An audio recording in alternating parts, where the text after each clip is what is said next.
Hello, good morning and welcome back to my channel কুজ ব্লগে। এখন বাজে ভোর 4:35। এখন উঠে পড়েছি আমি। উঠে এই বাইরের রান্নাঘরের জানলাটা খুললাম তোমাদের দেখানোর জন্য। এখন ওয়েদারটা দেখো, আর আকাশে এখনও চাঁদ দেখা যাচ্ছে, জল করছে একদম। তো আমি উঠে রেডি হয়েছি প্রথম, তারপর কুকুকে তুলে রেডি করেছি আর আমরা বেরিয়ে পড়েছি। বাড়ি থেকে বেরিয়েছি 5টা 10-15 করে, কারণ আমার 6টা 45-এর ট্রেনে দীঘা যাওয়ার কথা ছিল।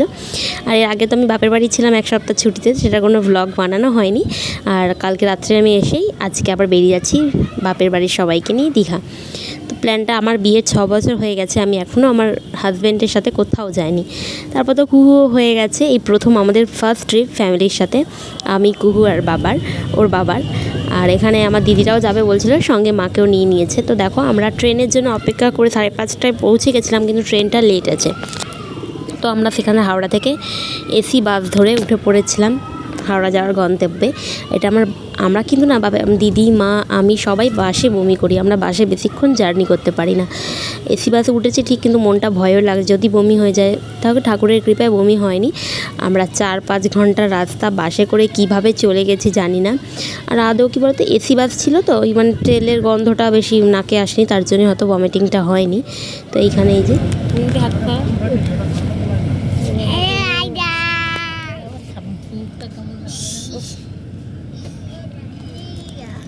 তো আমাদের না এতক্ষণ বাসে যাওয়ার অভ্যাস নেই, তাই আমার মায়ের শরীরটাও খারাপ করছিল। লাস্টে বাসে আমলকি উঠেছিল, আমরা আমলকি খেতে খেতে পৌঁছেছিলাম। তো মা আর আমি এক সিটে বসেছিলাম, আর দিদি, পুকু, দুষ্টু ওরা একটা সিটে, আর জামাইবাবু আর রাজা সামনে সিট হয়নি, ওরা সামনে বসেছিল কেবিনে, কারণ সিট ফাঁকা ছিল না। তো আমরা এখনও যাচ্ছি বাসে। এই ক্লিপটা নিয়েছিল রাজা। এই যে দীঘা ঢুকছি আমরা। অনেকক্ষণই রাস্তা, বাসে অনেকক্ষণ, 4-4.5 ঘন্টা ওভার মানে রাস্তা, এতটাই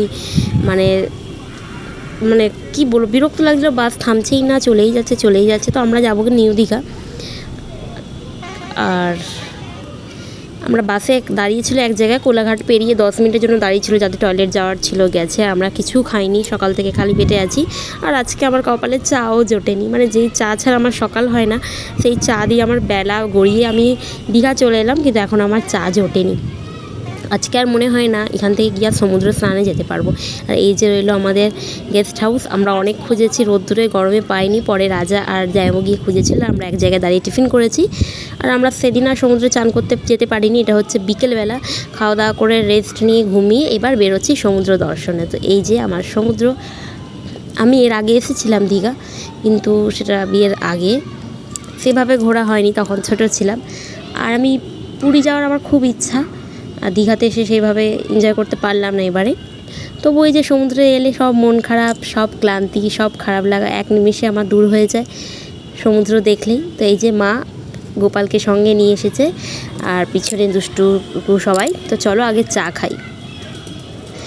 তো এখানে এই যে নিচ্ছি হচ্ছে একটু লেবু চা, জামাইবাবু আর আমি খাবো, রাজা খাবে না, ওরা নিয়েছে পেয়ারা মাখা।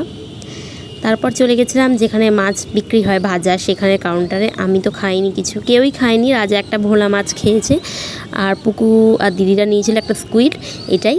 আর এরপর এই যে দুষ্টু আর কুহুকে চাপানো হয়েছিল এখানে গাড়ি। এখানে লাইটিংগুলো প্রচুর পরিমাণে মানে অ্যাট্রাক্ট করছে বাচ্চাদের, তো সেখানে বায়না করেছে। তো দুষ্টু আর কুহু চেপেছিল, এই যে আসছে। তো যে যেরম পাচ্ছে দাম নিচ্ছে। আমরা এরা এখানে চেপেছিল 150 টাকা, 2 রাউন্ড না 3 রাউন্ড। আর সমুদ্র ধারে চাইছিল 50 টাকা, সেটা হচ্ছে পরের দিনের, আজকে নয়, মানে পরের দিনে চেয়েছিল। তো যে যেমন পারছে দাম নিচ্ছে। তো এই যে গাড়ি ঘোড়া চাপছে। এরপর আমরা একটু ফুচকা খাবো। তো চলো। তো ফুচকা খেয়ে আমরা চলে গেছিলাম সমুদ্রের ধারে একটু হাওয়া খেতে। সন্ধেবেলা যদি একটু সমুদ্রের পাড়ে বসে কিছু খেতে খেতে সমুদ্রের হাওয়াই না খেলাম, তাহলে আর কি খেলাম। তো এই যে দিদি, জায়াবু, রাজা, মা, দুষ্টু, কুহু সবাই এখানে কিনেছে বাদাম। তো এখানে বসে বসে বাদাম খাচ্ছে, আর আমি এখানে দৃশ্য উপভোগ করছি। তারপর চলো আমরা হোটেলে ফিরে গেছি। আমাদের রুমটা দেখাই, এটা হচ্ছে আমাদের রুম। আমরা নিয়েছিলাম 2টো রুম। তো এখানে একটা রয়েছে বাথরুম, বেড, এসি, একটা রয়েছে সুন্দর ড্রেসিং টেবিল, একটা টিভি আর একটা চেয়ার। তো এই ছিল আমাদের রুম। এই রুমটায় আমি, রাজা আর কুহু ছিলাম, আর পাশের রুমে সবাই ছিল। তো এই হচ্ছে আমার আজকের আউটফিট। কেমন লাগছে অবশ্যই জানিও। তো আমি জামাগুলো আজ থেকে প্রায় কত বছর আগে যে কিনে রেখেছিলাম যে দীঘা ঘুরতে আসবো পরবো বলে, সেটা আজকে পরার সুযোগ হলো। যে আমি আয়নার সামনে ঢং করছিলাম, আর এখানে রাত্রে খাবার অর্ডার দেওয়া হয়ে গেছে হোটেলেই। এখানে নিয়েছিল হচ্ছে চানা আর হচ্ছে রুটি আর স্যালাড, একটা হচ্ছে ঝাল চানা, একটা হচ্ছে ঝাল ছাড়া।